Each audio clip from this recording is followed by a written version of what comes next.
लगही तू जाने मारे छौड़ी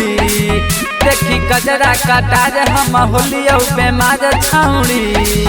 न सिंगार न पटार लगही तू जाने मारे छौड़ी देखी कजरा कटार हम होलियो पे मारे छौड़ी बोल कैसे अजूबा होलो कि नींबू खरा पूजा होलो के छौड़ी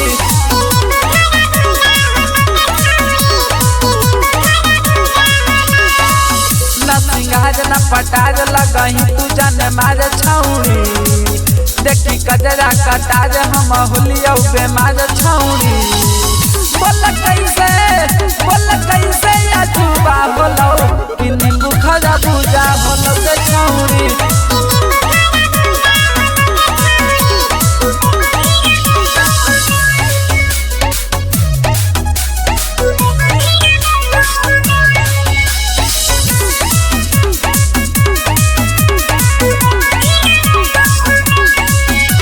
हो छौड़ी झप्पा झप्पा झप्पा झप्पा झप्पा झप्पा झप्पा झप्पा कमर करा हो तोरे लपा लपा लपा लपा लपा लपा लपा लपा चोली में तोरे हो खजाना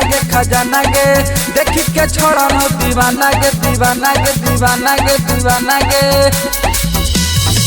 बात कर हो छौड़ी झप्पा झप्पा झप्पा झप्पा कमर कर हो तोरे लपा लपा लपा लपा चोली में तोरे हो खजाना गे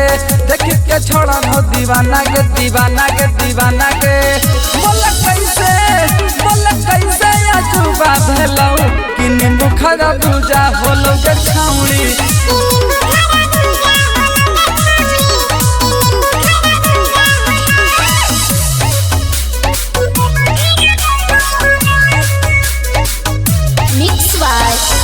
यदुवंशी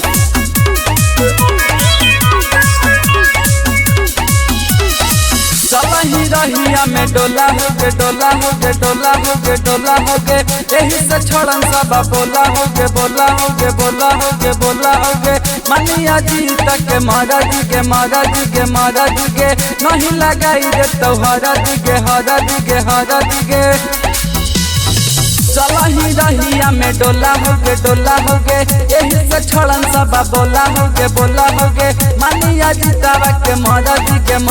के नहीं लगाई रे तो हराज के बोल कैसे अजूबा भेलो कि नींबू खरा पूजा होलो के छौड़ी